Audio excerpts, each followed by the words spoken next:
लोकसभा आणि विधानसभा निवडणुकीनंतर बारामतीत पुन्हा पवार विरुद्ध पवार सामना पाहायला मिळणार आहे। दोन्ही पवारांसाठी प्रतिष्ठेच्या असणाऱ्या माळेगाव सहकारी साखर कारखान्याची निवडणूक येत्या काळात होणार आहे। याच निवडणुकीसाठी दोन्ही गटांनी जोरदार तयारीला सुरुवात केली आहे। सध्या अजित पवार गटाची माळेगाव सहकारी साखर कारखान्यावर सत्ता आहे। हीच सत्ता उलथवून टाकण्यासाठी शरद पवार गट तयारी करत असल्याचं सांगितलं जातंय। मागच्या काही दिवसांपासूनच बारामतीत निवडणुकीचं वारं वाहू लागलंय। चौकाचौकातच या निवडणुकींविषयी चर्चा होऊ लागली आहे। बारामतीत लोकसभा आणि विधानसभा निवडणुकीला जेवढी चुरस नसते तेवढी चुरस कारखान्यांच्या निवडणुकीला असते असं सांगितलं जातं। इथून मागे दोन्ही पवार एकत्र असल्यानं अजित पवारच या निवडणुकीत लक्ष घालत होते। मात्र 2 वर्षांपूर्वी पवारांच्या पक्षाचे 2 गट झाल्यानं या वेळेसच्या निवडणुकीला वेगळाच रंग चढल्याचं पाहायला मिळणार आहे। पवार गटाच्या खासदार सुप्रिया सुळे यांनी देखील या निवडणुकी संदर्भात भाष्य केलेलं आहे। मी स्वतः या निवडणुकीमध्ये उतरणार नाही, मात्र कारखान्याचे शेतकरी अस्वस्थ असल्याचं मला दिसतंय। अनेक शेतकरी मला भेटतायत, कारखान्यातल्या अडीअडचणी समजावून सांगतायत। यामध्ये शेतकऱ्यांची कृती समिती असेल तर मी निश्चितपणे शेतकऱ्यांच्या बाजूनं उभी राहीन। बारामतीची लोकप्रतिनिधी म्हणून माझी ही नैतिक जबाबदारी आहे। माळेगाव सहकारी साखर कारखान्याच्या निवडणुकीत आम्हाला राजकारण आणायचंच नाहीये।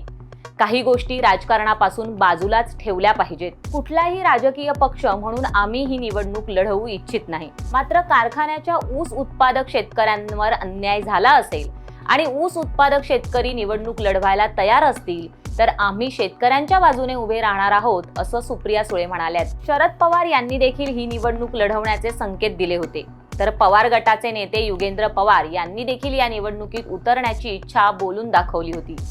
आमच्याकडे ना सत्ता आहे ना पैसा आहे, तरीही पक्षफुटीनंतर कार्यकर्ते आमच्या सोबत आहेत। कार्यकर्त्यांची इच्छा असेल तर आम्हाला ठामपणे त्यांच्या मागे उभं राहावं लागेल।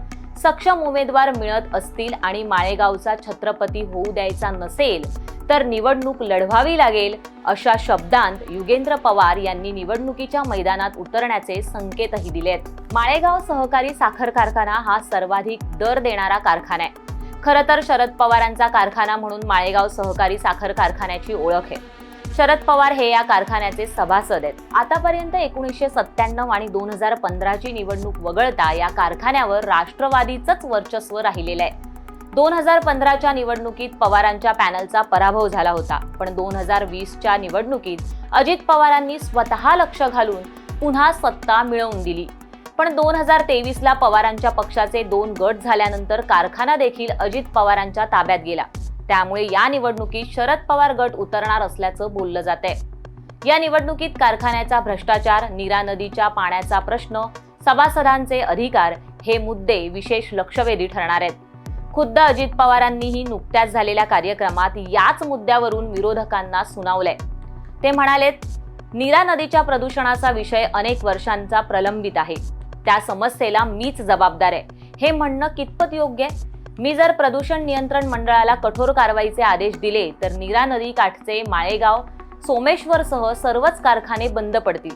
त्यात पुन्हा शेतकऱ्यांचंच नुकसान होईल। त्यामुळे कारखान्यांमधून निघणाऱ्या पाण्याचं शुद्धीकरण करून ते पाणी शेतीला सोडण्यात यावं अशा सूचना मी दिलेल्या आहेत, असंही अजित पवार यांनी म्हटलंय। माळेगाव सहकारी साखर कारखाना निवडणुकीत इथून मागे राष्ट्रवादी पुरस्कृत निळकंठेश्वर पॅनलवर चंदरराव तावरे यांचा सहकार बचाव पॅनल आमने सामने येत असे। पण यावेळेस शरद पवार गटही इच्छुक असल्यानं ही निवडणूक तिरंगी होण्याची शक्यता आहे। त्यामुळे शरद पवार गट प्रत्यक्ष निवडणुकीत उतरणार की दादांच्या विरोधात असणाऱ्या पॅनलला बळ देणार हे पाहणं महत्त्वाचं असणार आहे। त्यामुळे या निवडणुकीच्या निमित्तानं बारामतीत पुन्हा एकदा पवार विरुद्ध पवार सामना पाहायला मिळण्याची शक्यता आहे। माय महानगरला स्थानिकांनी दिलेल्या माहितीनुसार सध्याच्या घडीला तरी अजित पवारांचं पारडं जड आहे। अजित पवार हे स्वतः लक्ष घालत असल्यानं त्यांचा सभासदांवर होल्ड आहे। त्यामुळे सभासद देखील अजित पवारांच्याच बाजूनं कौल देतील अशी शक्यता देखील वर्तवली जाते।